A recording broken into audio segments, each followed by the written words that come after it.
그래서 저희가 일단 기억하고 계신 것 중에 질적 특성이 있었죠. 그래서 믿어야 된다, 신뢰성, 맞게 써라, 목적 적합성, 그다음에 표현의 충실성, 검증 가능성, 중립성. 그다음에 목적은 예측가치, 피드백가치, 적시성. 그다음에 재무제표에 5가지 있습니다. 재무상태표, 손익계산서, 현금 흐름표, 자본변동표, 주석 이렇게 이제 나누어지고요. 그 다음에 재무상태표는 일정 시점에 기업의 재무상태, 자산부채, 자본. 그 다음에 손익계산서는 일정 기간에 기업의 경영 성과, 수익하고 비용. 그 다음에 자산은 크게 1년 안에 유동, 1년 넘으면 비유동. 그래서 몇 년 기준이라고요? 1년 기준. 그 다음에 유동자산은 또 2가지로 나누어집니다. 당좌하고 재고. 요거는 판매 기준. 그 다음에 비유동은 투자, 그 다음에 유형, 무형, 기타. 이렇게 4가지로 나누어지고요. 그 다음에 저희가 당좌자산에서 제일 먼저 외운 게 현금 및 현금성 자산. 그래서 통화 및 통화대용 증권. 그 다음에 요구, 분리예금, 당좌하고 보통. 그 다음 무슨성 자산이요? 현금성 자산. 취득 당시 만기가 3개월 이내일 때. 그 다음에 유가증권의 지분증권하고 채무증권. 그래서 지분은 단기 매매증권, 매도 가능증권, 지분법 적용, 투자주식. 채무는 단기 매매증권, 매도 가능증권, 만기 보유 증권. 그 다음에 매출 채권에 2가지 있어요. 외상매출금하고 바드럼. 매입 채무도 2가지 있습니다. 외상매입금하고 지급엄. 그 다음에 어음할인, 매각거래, 매출채권, 처분, 손실. 그 다음에 못 받을 돈 대비하는 게 대손, 충당금. 무슨 법이요? 보충법. 그 다음에 대손상각비하고 기타의 대손상각비. 그래서 대손상각비는 매출, 채권, 외상매출금하고 바드럼, 판매비와 관리비. 기타는 매출 채권이 아닐 때 대여금하고 미수금, 영업과 관련 없다. 그 다음에 재고자산, 판매 목적이죠. 수량결정 방법의 계속 기록법, 실지재고, 조사법. 그 다음에 혼합법 있었죠. 그 다음에 단가는 개별, 선입선출, 후입선출, 가중평균법에 이동평균하고 총평균이 있는데, 이동평균법은 계속기록법 쓴 거고요. 총평균법은 실지재고, 조사법.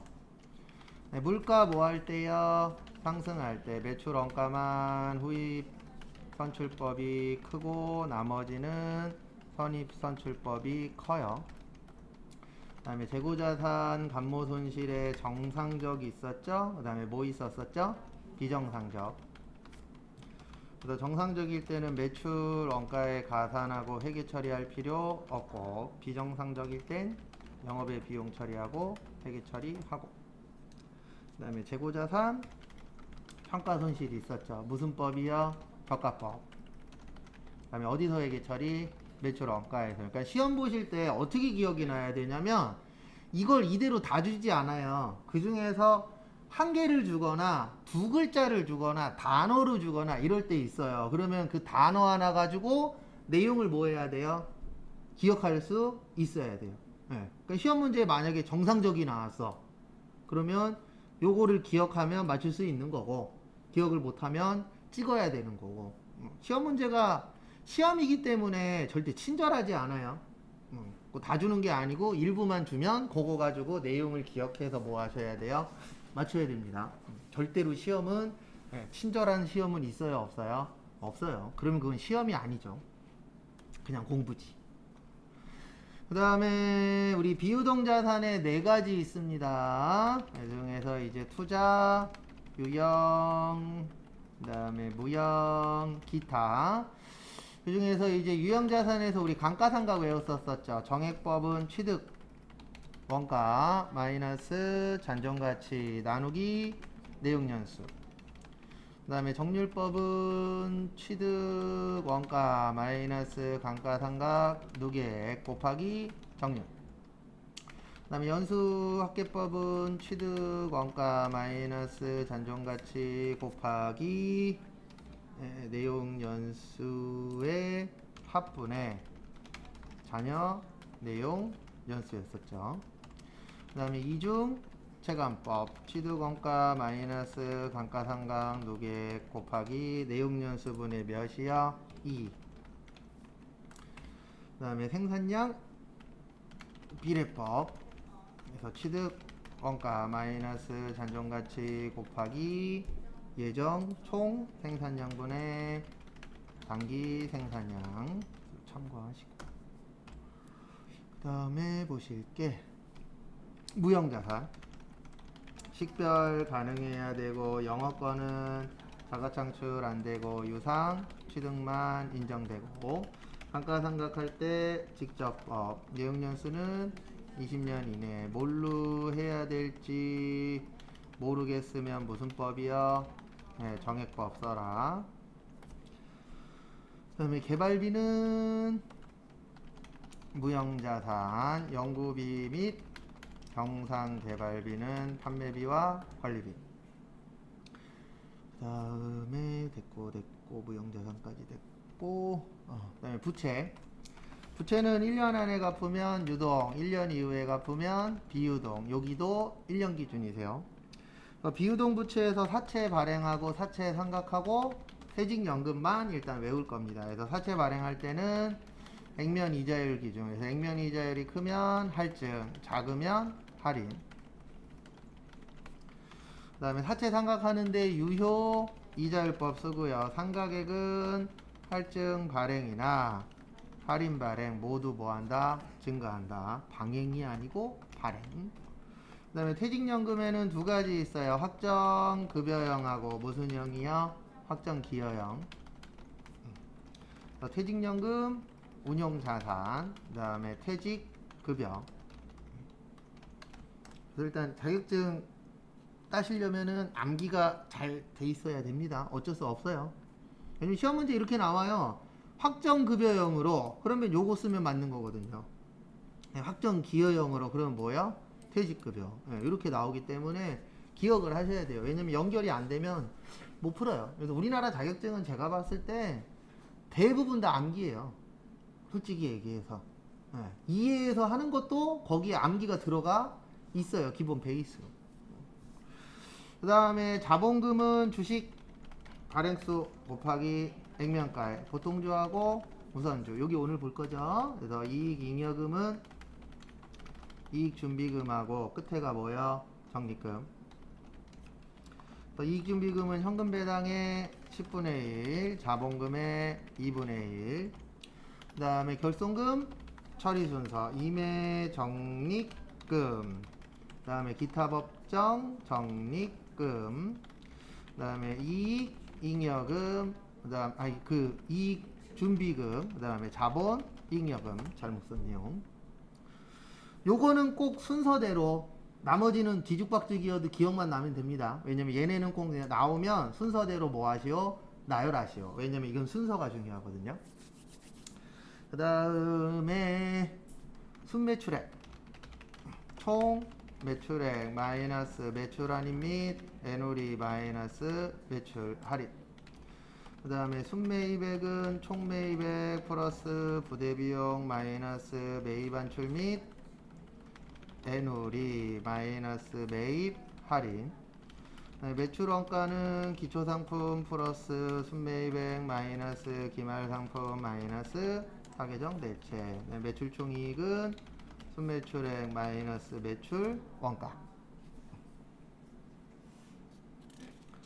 그 다음에 교재는 몇 페이지요? 305페이지 피세요.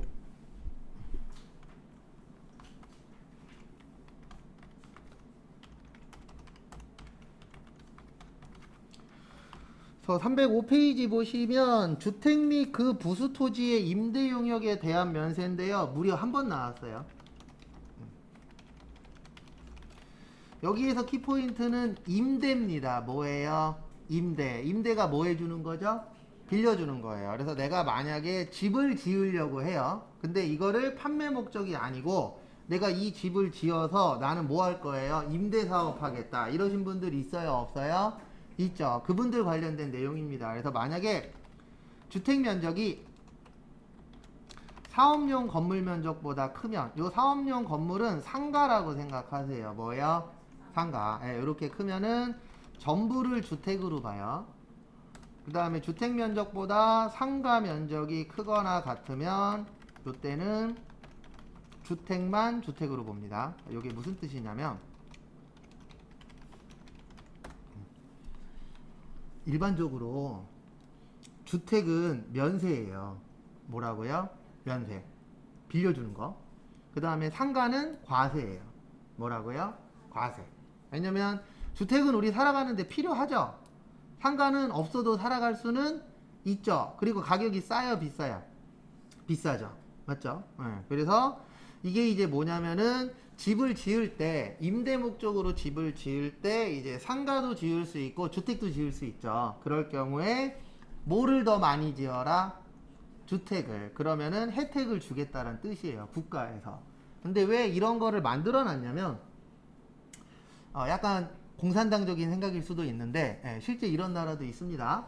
국가가 모든 집을 다 국가 소유로 해서 결혼할 때마다 아니면 아기가 태어날 때마다 집을 몇 개씩 줘요? 하나씩. 이러면 문제 될 거 있다 없다? 없다. 근데 그게 가능해요? 불가능해요? 불가능하죠. 그리고 모든 집을 국가가 지을 수도 없잖아요.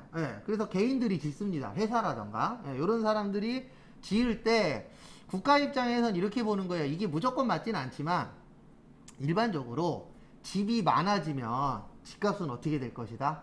안정화 될 것이다. 이렇게 보는 거예요. 그래서 지을 때 상가보다는 뭐를 더 많이 지어라?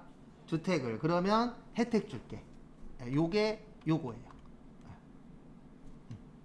그래서 우리 지나다니다 보면 이런 집들이 있어요. 1층은 상가인데 2층, 3층, 4층은 집이야. 이런 데들이 있어요? 없어요? 있죠. 그런 것들도 이제 혜택 받기 위해서.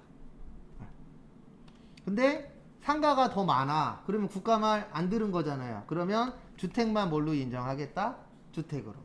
근데 이게 왜 중요하냐면 사업하시는 분들한테는 되게 큰 혜택이에요. 왜냐면 내가 만약에 임대사업자인데 100만 원의 임대를 할 거야. 그럼 부가세가 붙으면 얼마가 되는 거예요?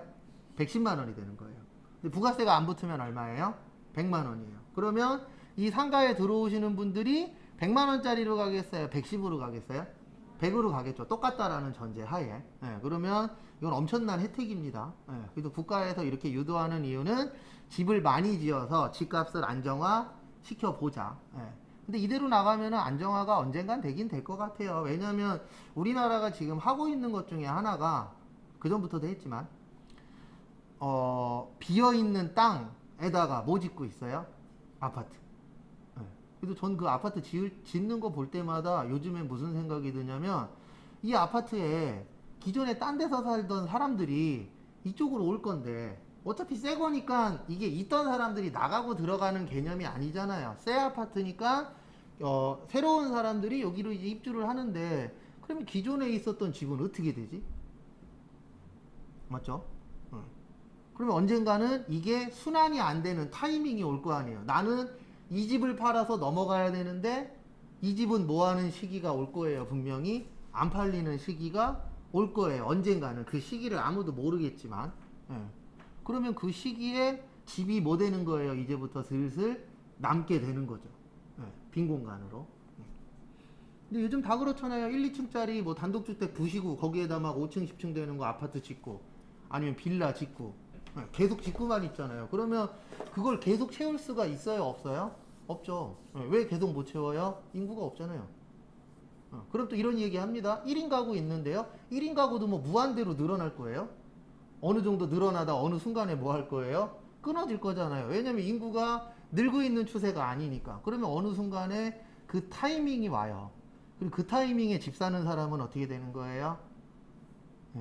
그러니까 살려고 사는 사람은 그나마 괜찮아요. 집값이 떨어져도. 왜냐면 난 이 집에서 몇십 년 동안 살 거야. 이런 사람은 괜찮은데 제가 봤을 때 요즘 우리나라 사람 중에서 그런 사람은 몇 프로 안 되고 대부분 이 마인드거든요. 3년이나 5년 있다가 이 집을 팔아서 한몫 챙길 거야. 가 많긴 하죠. 근데 그게 잘못된 게 아닙니다. 왜냐면 기존 사람들이 다 그렇게 해서 한 몫씩 챙겼잖아요. 그래서 국가에서는 이렇게 해서 혜택을 주는 거예요. 그래서 집을 어떻게 합시다? 많이 지읍시다. 그러면 줄어들 것이다. 집값이 어느 정도 안정화되지 않겠냐. 이렇게 보는 거죠. 근데 지금은 이 방식이 안 통하고 있죠. 근데 어느 순간에 통하기 싫어도 통하는 타이밍이 와요. 이건 어쩔 수 없어요. 왜냐면 지금 초등학교 가보면 저는 참고로 국민학교 나오긴 했지만 국민학교 3학년까지 오후반도 있었거든요. 오전반, 오후반. 못 믿으시는 분들이 있는데 진짜 그랬어요. 거기다 한 반에 50명 넘었고. 근데 지금은 한 반에 한 20명 중후반? 그렇죠. 초중반. 근데 그것도 어떤 학교는 두세 학급밖에 없어요. 그리고 이미 용산에도 있잖아요. 서울인데 용산에 어느 초등학교는 1학년이 없대요. 구시가지긴 해요. 신시가지 말고 이제 아파트들이 없는 동네.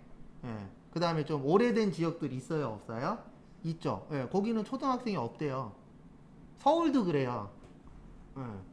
인천에도 뭐 그게 뉴스로 나오진 않았지만 비슷한 상황이 있는 학교도 있을 수 있죠.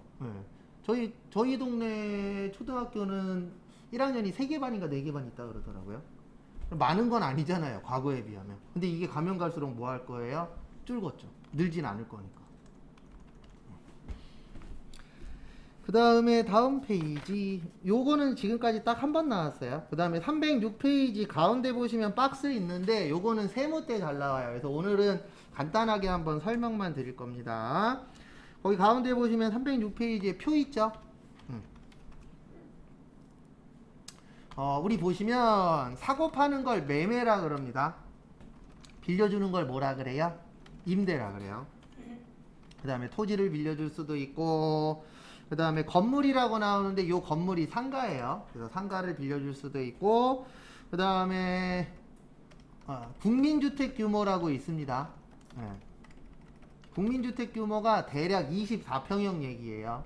그 다음에 제곱미터로 얘기하면 한 80제곱미터 정도? 81제곱미터? 그 정도가 우리나라에서는 무슨 주택이라 그래요? 국민주택이라고 해요. 한 24평형 정도를 국민주택이라고 표현을 합니다. 그래서 살 때하고 뭐 할 때요? 빌릴 때. 요때가 틀려요.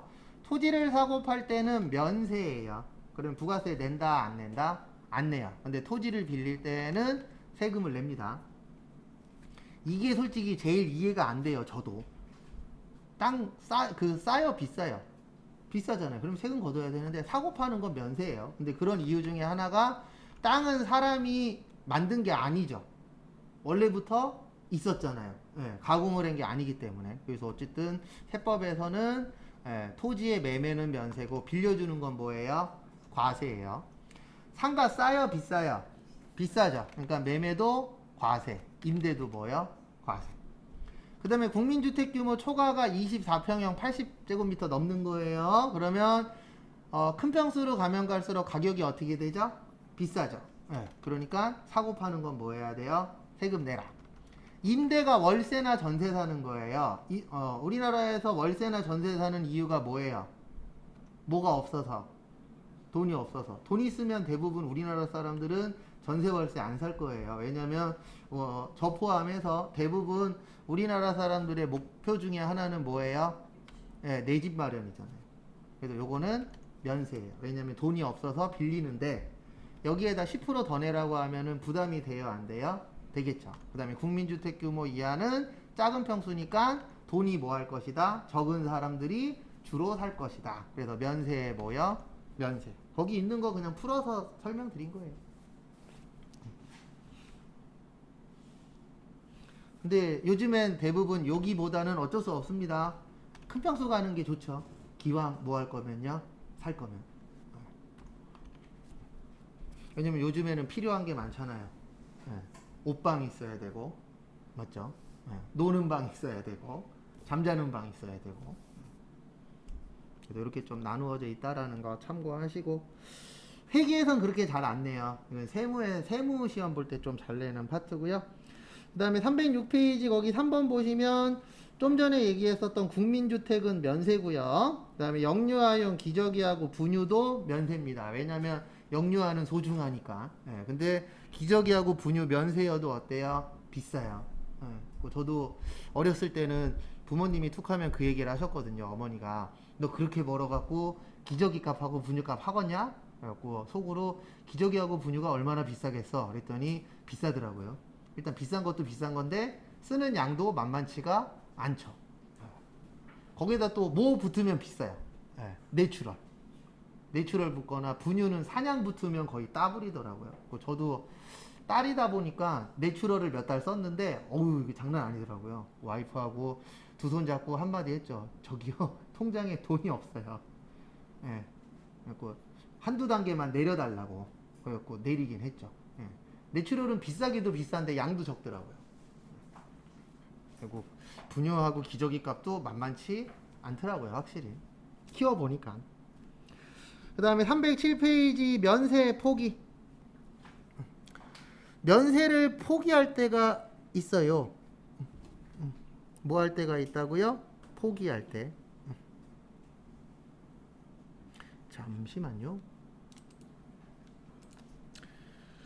면세를 포기할 수도 있어요. 뭐 할 수도 있다고요? 포기. 예, 그래서 포기하는 경우가 발생할 수도 있습니다. 근데 왜 포기하냐면은 영세율 적용받으려고 포기하는 거예요. 왜냐면 면세보다는 영세가 더 좋은 겁니다. 왜냐면 면세는 불완전이에요. 뭐라고요? 불완전. 영세는요? 완전. 그러면 뭐가 더 좋은 거예요? 완전이 더 좋은 거죠. 예, 그래서 그거에 맞춰서 해주시면 되세요.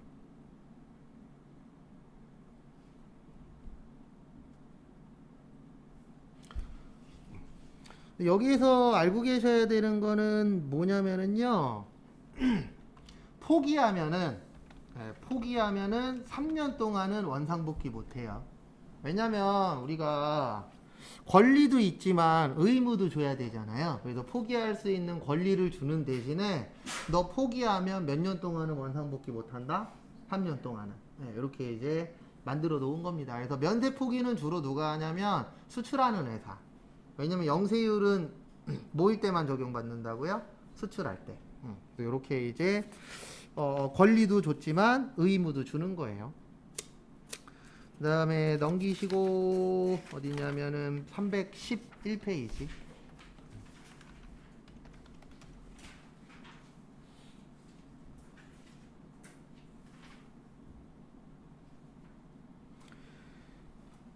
다음에 보시면은요 311페이지 과세표준 및 무슨 세액이요? 납부세액. 과세표준 및 납부세액 보시면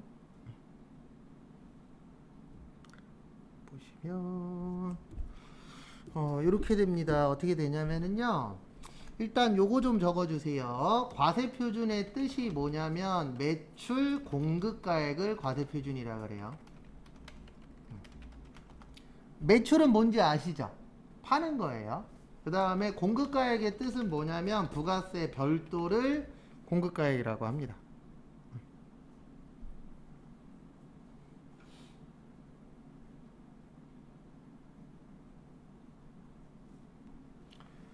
그 다음에 공급 대가는 부가세 포함이에요.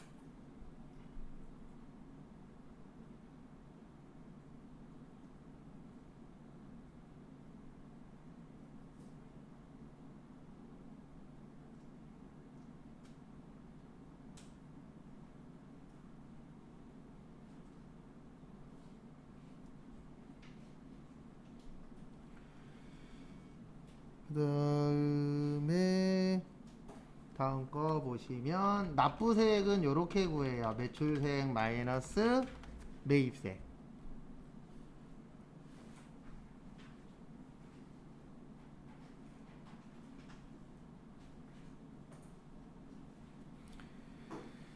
그 다음에 이건 다음 주에 배워요. 매출세액 개정 과목을 부가세 예수금이라고 하고요. 매입세액 개정 과목 우리 개정 과목 분개할 때 쓰는 거죠. 네, 그래서 매입세액은 자산이라고 합니다. 부가세 대급금. 그거 좀 봐두세요.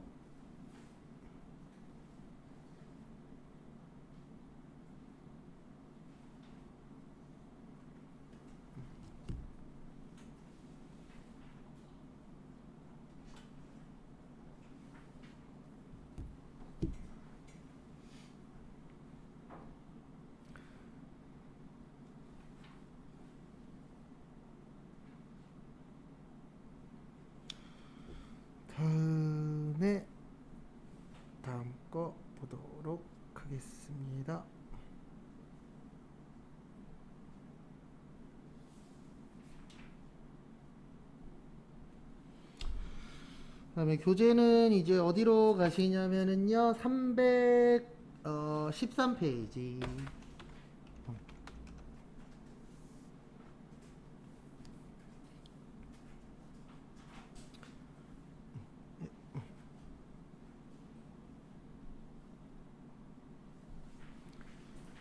교재는 313페이지 보시면은요 313페이지 보시면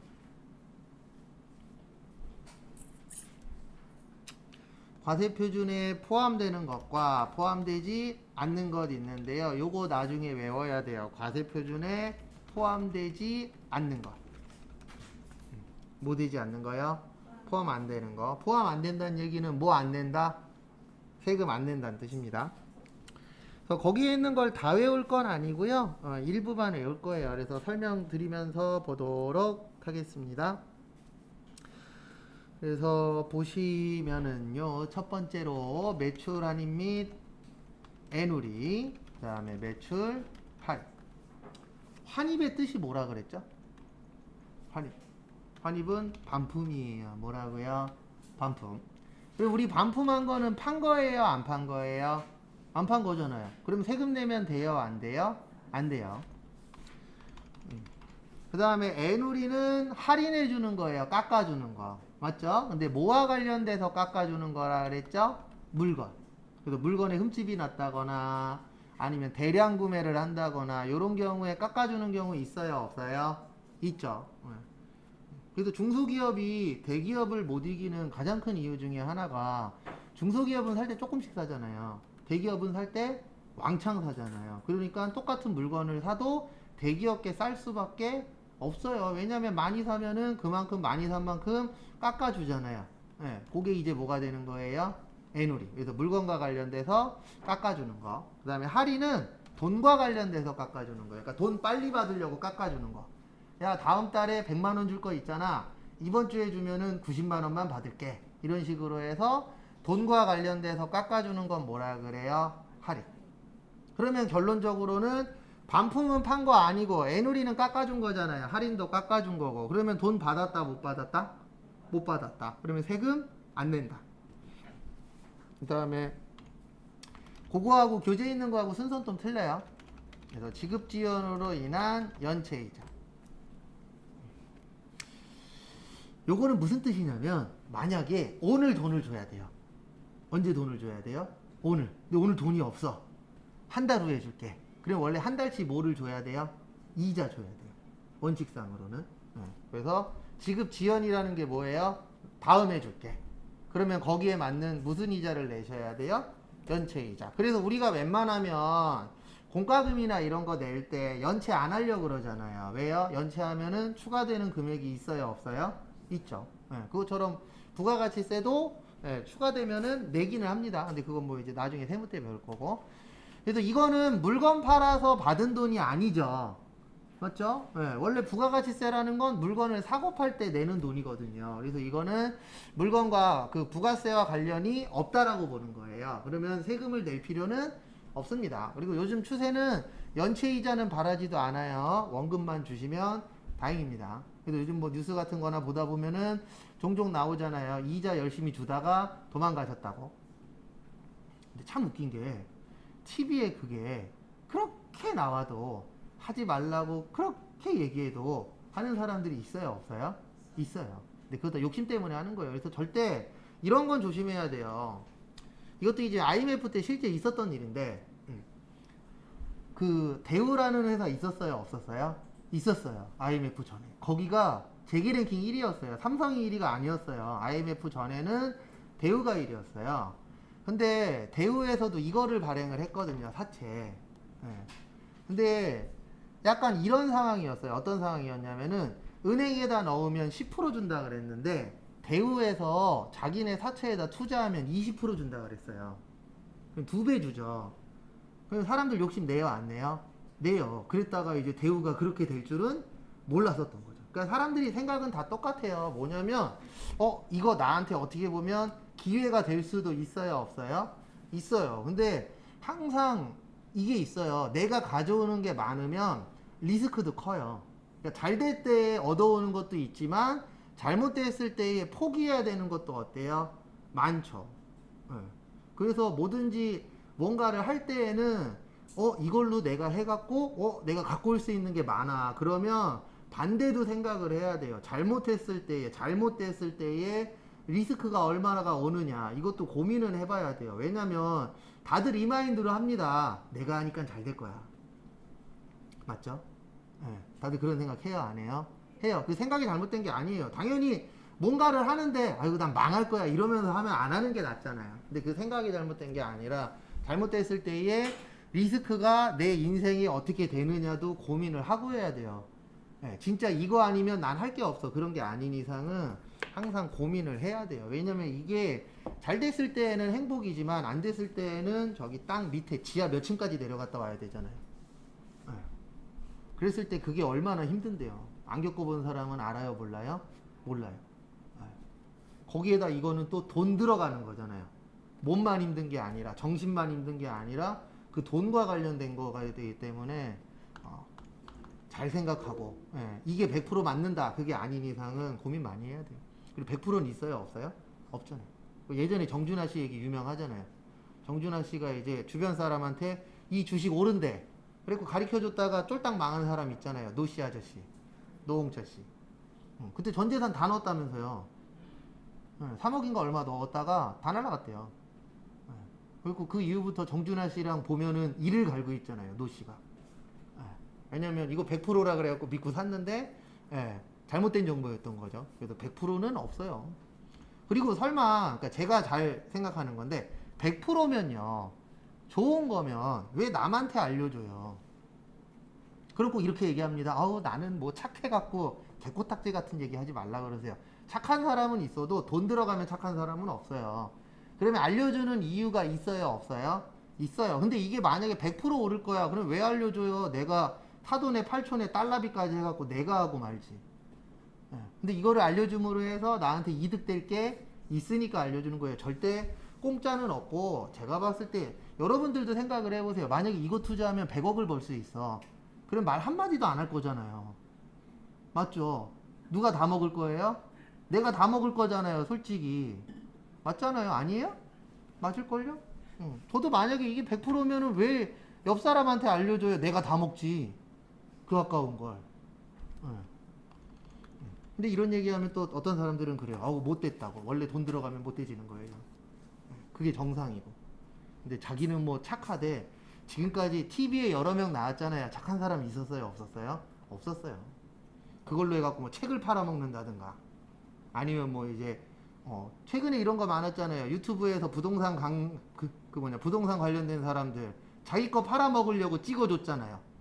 여기 괜찮아. 근데 나중에 봤더니 누구 거예요? 지 거야. 아니면 자기 아는 사람들 거야.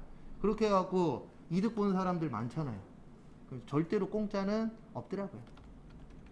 그 다음에 국고보조금과 공공보조금 요건 간접이에요. 이거는 뭐냐면은 이런 거예요. 만약에 우리 회사가 이거 실제 있었던 일인데 제조회사예요. 무슨 회사요?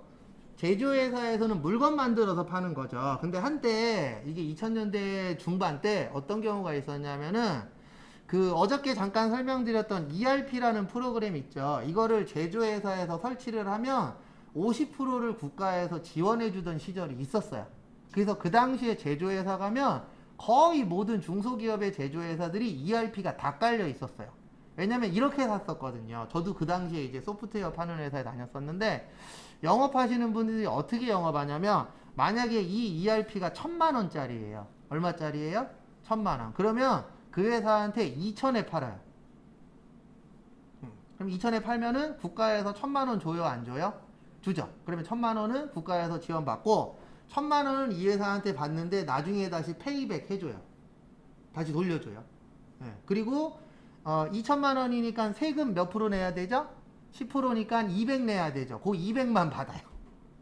그러면 200 가지고 얼마짜리 프로그램 사는 거예요? 1000만원짜리. 이렇게 해갖고 판 경우가 과거에 되게 많았었어요. 왜냐면 국가에서 반 지원해주는 시대가 있었거든요. 그때 엄청나게 팔아먹었어요, ERP. 왜냐면 사는 사람 입장에서도 1000만원짜리인데 얼마면 살 수 있어요? 200이면 살 수 있어. 그럼 살 거예요, 안 살 거예요? 사겠죠. 예, 내가 이쪽에 관심이 있었던 사람 아니면 우리 회사가 프로그램이 필요해. 근데 1000만 원 주는 거보다는 200이 싸잖아요. 그때 진짜 되게 많이 팔아먹었어요. ERP 관련된 회사들이. 그래서 그런 식으로 국가에서 지원해 주는데 이거는 직접 물건을 사고 파는 건 아니에요. 회사 입장에서 ERP 프로그램은 보조잖아요. 네, 그래서 거기 지문에 보시면 동그라미 4번에 직접 관련되지 아니하는 이라는 내용이 있습니다. 그래서 요거는 직접이다 간접이다 간접. 그 다음에 요거는 이해가 되실 거예요. 도달되기 전에 파손, 훼손 또는 멸실된 경우. 자, 요건 이제 무슨 뜻이냐면 우리나라는 인도 기준이에요. 무슨 기준이에요? 인도 기준. 그래서 물건이 도착하면 뭐 했다? 팔았다. 이렇게 되는 겁니다. 근데 이 물건이 오다가 잘못될 때가 있나요? 없나요? 있죠.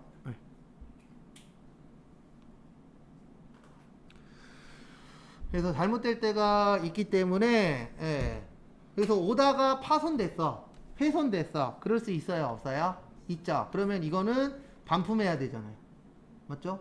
예. 그냥 갖는 경우도 있지만 대부분 반품하는 경우들이 많겠죠. 그 다음에 멸실됐어. 멸실이 없어진 겁니다. 예. 요즘 종종 나오잖아요. TV에. 예. 쿠팡 거지, 뭔 거지 해갖고. 예. 그래서 분명히 갖다 줬는데 없어졌대. 예. 택배도 그런 경우 있어요? 없어요? 있어요. 택배 아저씨가 분명히 갖다 놨대는데 뭐 옆집에서 갖고 가거나 예. 아니면 자기가 갖고 가놓고선 안 갖고 간 척. 예. 있어요? 없어요? 있어요. 그래서 이러다 나중엔 잘못되면 택배 안에다가 카메라를 설치하는 사람도 나올 수 있어요. 예. 그리고 실제 한 3년 전인가 5년 전에 뉴스에 이것도 나온 적이 있었어요. 어떤 분이 이제 택배 아저씨였는데 예. 아파트 택배를 집 앞에다 놓고 가라 그래갖고 놓고 갔어요. 근데 연락이 온 거예요. 저녁에 택배 없어졌다고. 대부분 택배 없어지면 택배 배달 하신 분이 물어줍니다. 네, 그리고 물어줬어요. 그리고 그 다음날 이제 그 택배 아저씨가 또 거기에 갈 일이 있어서 거기로 갔는데 이제 그 재활용 박스 놓는 데에 내가 어저께 갖다 준 게 그대로 있더래요. 안에 있는 내용물만 뭐하고요? 빼가고. 그래갖고 왠지 그 사람이 자기가 갖고 가놓고선 그런 거 아니냐라는 식으로 예, 뉴스에 한번 나온 적이 있었어요. 근데 어떻게 보면은 기존에 대한민국 사람들이니까 좀 이상한 행동을 많이 했던 거죠. 그런 거 올라오면 댓글에 사람들이 다 뭐라 그래요? 맞는 것 같다고. 예, 근데 그런 얘기를 한다는 뜻은 뭐예요? 그렇게 사는 사람들이 있다라는 뜻이죠. 예. 근데 모두 다 그렇게 안 살아. 그러면 그런 댓글은 안 달릴 텐데. 근데 우리나라는 조금 있나 봐요. 그 다음에 다음 거 보시면 용기회수 보증금. 뭐요? 용기회수 보증금. 이제 요거는 뭐냐면 말 그대로 보증금이에요. 네, 그래서 우리 대표적으로 소주나 맥주 병으로 사시는 분들 있죠. 그리고 그거 갖고 있다가 병 반납하면 보증금 받아요? 못 받아요? 받잖아요. 그러면 이거는 판 게 아니에요. 그래서 만약에 소주가 3,000원인데 만약에 공병값이 300원이야. 그러면 이거 판 사람은 3,000원을 갖는 거예요? 2,700원만 갖는 거예요? 2,700원만 가져야 돼요. 왜요? 300원은 나중에 뭐 해야 되니까? 돌려줘야 되니까. 공병값. 네. 아니면 우리가 뭐 어떤 걸 빌릴 때 보증금 내는 경우 있어요? 없어요? 있죠. 네. 그런 것들은 대부분 물건 갖다 주면은 보증금 다시 돌려주잖아요. 그럼 이거는 판 게 아니에요. 그 다음에 마지막으로 종업원 봉사료.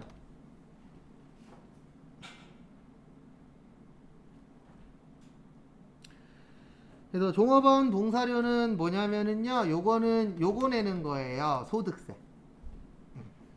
회사가 갖고 가면 부가세 내는 거예요. 근데 누가 갖고 가면요? 종업원이 갖고 가는 봉사료 있다, 없다? 있다. 그러면 요거는 누가 내는 거예요? 소득세 내는 거예요. 그래서 대표적으로 뭐냐면, 저기 춤추시는 분들 중에 이렇게 팁 받으시는 분들 있어요? 없어요? 있죠. 요 종업원 봉사료가 팁이라고 생각하시면 돼요. 근데 실질적으로 팁에 대해서 세금을 정확하게 낼까요? 아니죠. 네, 그래서 국가에서 일단 만들어 놓은 거예요. 너네 걸리면 무슨 세 내야 돼? 소득세 내야 돼. 그러니까 알아서 잘 내. 그래서 일부는 세금 내요. 100% 정확하게는 안 내도. 왜 내냐면 뻔히 알잖아요. 네. 근데 나는 한 푼도 못 받았대. 일은 했는데. 그러면 사람들 믿어요, 안 믿어요? 안 믿죠. 그래서 일정 부분 내기는 합니다. 그 다음에 다음 페이지부터는 세무 관련된 거라 조금은 넘어갈 거예요. 교재는 319페이지. 그리고 일부 넘어가는 건 세무 내용이에요. 그래서 세무할 때 보실 겁니다.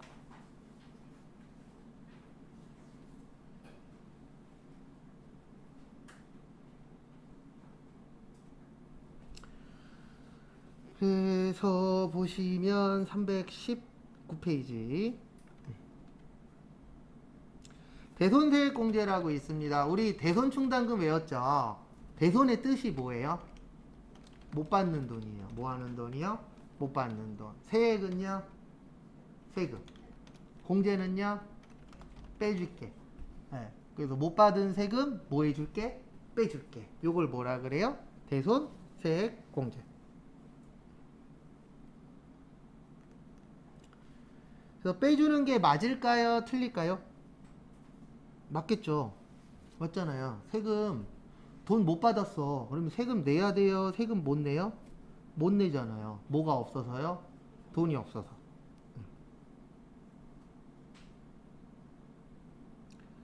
참고하시고. 그 다음에 다음 거 보시면요. 대손세액공제에서 보시면 공급 거기 1번에 공급하는 사업자의 대손세액이라고 있습니다. 뭐라고 있으세요? 대손세액. 그래서 거기 대손세액 공제 사유 보시면 파산법에 의해서 파산당했을 때 파산당하면 내가 이제 더 이상 낼 수 있는 돈이 있어요? 없어요? 없죠. 그래서 그때 되면 이제 대손 처리 가능하고요. 민사소송법에 의해서 강제 집행됐을 때 요때도 대손 공제 가능하고 사망하시거나 뭐 하실 때요? 실종당하셨을 때 요때도 대손세액 공제가 가능합니다. 좀 슬픈 일이긴 하지만 안 좋은 일 있으면은 이렇게 해결하시는 분들이 있어요? 없어요? 있죠. 왜냐면 이렇게 되시면은 나머지들은 해결이 되거든요. 그래서 사망되거나 실종하시거나 그 다음에 회사 정리법 요건 부도났다라고 생각하시면 돼요. 회사를 이제 뭐 하겠다? 정리하겠다. 그 다음에 5번 상법상 소멸시효. 소멸시효의 뜻은 뭐냐면은요. 소멸시효는 요거예요. 법정기간이라고 생각하시면 되세요. 법에서 정해놨어요. 뭘 정해놨냐면은 만약에 뭐 내가 돈을 빌렸다. 그러면 돈 빌린 거는 뭐 1년 3년 이런 식으로 법에서 다 정해놨어요. 그러면 그 기간만 넘으면 안 갚아도 돼요. 그래서 예전에 실제 어떤 적이 있었냐면요. 이런 적이 있었어요. 한때 갯돈 들고 도망가는 게 유행했었던 때 있었어요? 없었어요? 있었죠. 그때 이제 한 분이 갯돈을 들고 도망갔어요. 근데 어디로 도망갔냐면 남아프리카 공화국으로 도망갔어요. 네. 근데 왜 남아프리카 공화국으로 도망갔냐면 아들이 거기에 유학가 있었거든요. 그래갖고 남아프리카 가서 5년만 있다 오자. 근데 이분은 이제 법 공부를 덜 하신 거예요. 참고로 해외로 도망가시면 도망가는 날로부터 소멸시효가 정지가 돼요. 근데 그거는 몰랐던 거예요. 그냥 5년만 도망가면 된대. 그리고 이제 단순하게 생각한 거죠. 아, 그러면 외국으로 도망가자. 근데 우리나라로 이제 5년 지나서 아들 손잡고 들어왔죠. 일단 잡혔죠.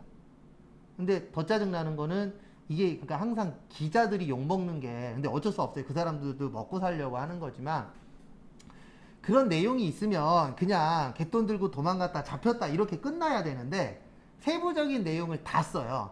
예. 갯돈 들고 도망가는 건 소멸시효 기간이 5년인데 비행기 타고 해외로 나가면 정지가 되고 정지된 걸 몰라서 들어와서 잡혔다. 이거를 쓰잖아요. 그러면 나머지 갯돈 들고 해외로 도망간 사람들은 안 들어오는 거예요. 왜요? 들어오면 뭐 하니까? 잡히니까. 그래서 요즘에 어쩔 수 없어요. 근데 뉴스도 그렇고 되게 자극적으로 써요. 근데 어쩔 수 없는 게 뭐냐면 그 자극적인 걸 안 보면 사람들도 안 좋아요. 언젠가부터는 되게 뭐라 그래야 되나 드라마도요. 밋밋하게 만약에 드라마가 이렇게 전개되잖아요. 그러면 시청률 바닥이에요. 근데 막 때리고 부시고 막 갑자기 막 점 찍고 나와갖고 내가 누구냐는 등 이러면 봐요 안 봐요? 보잖아요 사람들이. 갑자기 막 쌍둥이가 됐다가 하나가 됐다가 막 모르는 사람이 나와갖고 내가 니 아빠다, 내가 니 아들이다 막 이러면 사람들이 더 좋아하라 하잖아요. 그러니까 언젠가부터 자극적인 걸 너무 뭐 하게 됐어요? 좋아하게 됐어요. 네. 그러다 보니까 뉴스도 쓸데없는 내용까지 몰라도 되는 내용까지 다 줘요. 왜냐면 사람들이 궁금해하는 건 솔직히 그런 거잖아요. 그래서 예전에 이런 적도 있었어요. 한때 그게 유행이었었거든요. 저기 뭐지? 수표나 이런 거 위조하는 거. 네. 그리고 그때 기사에 뭐까지 나왔냐면은요. 다 보여줬어요. 포토샵으로 요걸 어떻게 옮겨갖고 어떻게 하면 위조할 수 있다. 네. 진짜 처음부터 끝까지 다 보여준 적이 있었어요. 그러면 마음만 먹으면 저것만 있으면 나도 만들 수 있다라고 할 정도로 처음부터 끝까지 다 보여준 적도 있어요. 위조는 이렇게 한다. 네. 그거 보면서 무슨 생각 들었냐면 별거 없네. 네. 쉽긴 하더라고요. 왜냐면 포토샵 갖고 이렇게 옮기면 복사되잖아요. 금액 같은 거. 그래갖고 100만 원으로 1000만 원으로 만드는 거 막 이런 거 보여주더라고요. 그 다음에 6번에 보시면 어음의 부도 발생. 거기에 별표색이 치세요. 요것도 이제 주는 세모기는 한데 수표나 어음이 부도 발생하면 여기에서 키포인트는 부도 발생일로부터 몇 개월 경과해야 돼요? 6개월 경과해야 돼요.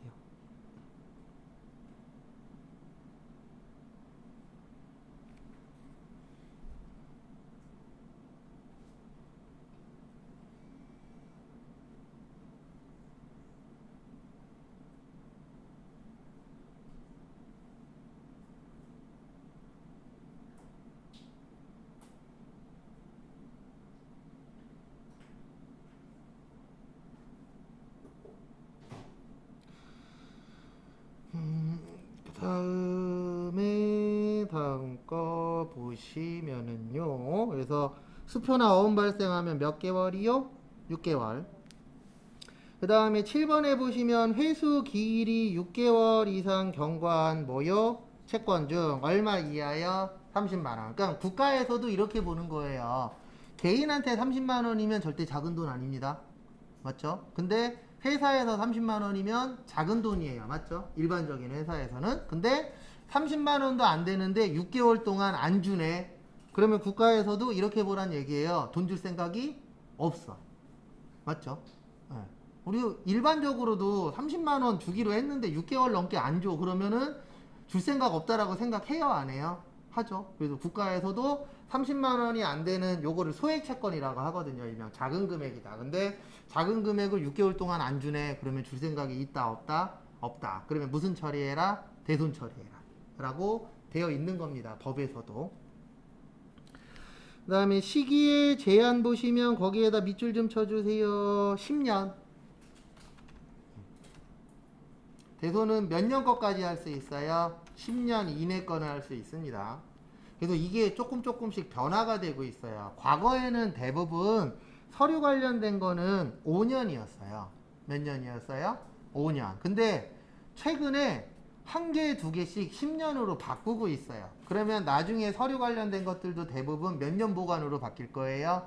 10년 보관. 근데 왜 이렇게 바뀌고 있냐면 기존에는 다 프린트하고 해갖고 다 모아놨었죠.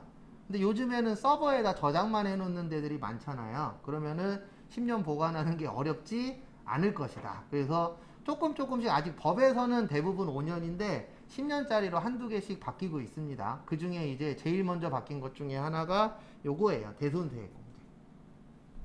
근데 설마 10년 전 거를 못 받고 있을 확률은 그렇게 높진 않은데 어쨌든 이런 일이 있긴 있으니까 바꿔주는 거겠죠. 누군가가 요구는 했으니까. 그 다음에 여기까지 보시고요. 잠깐 쉬었다가 몇 분이냐? 3시 5분에 저기 324페이지 보도록 하겠습니다.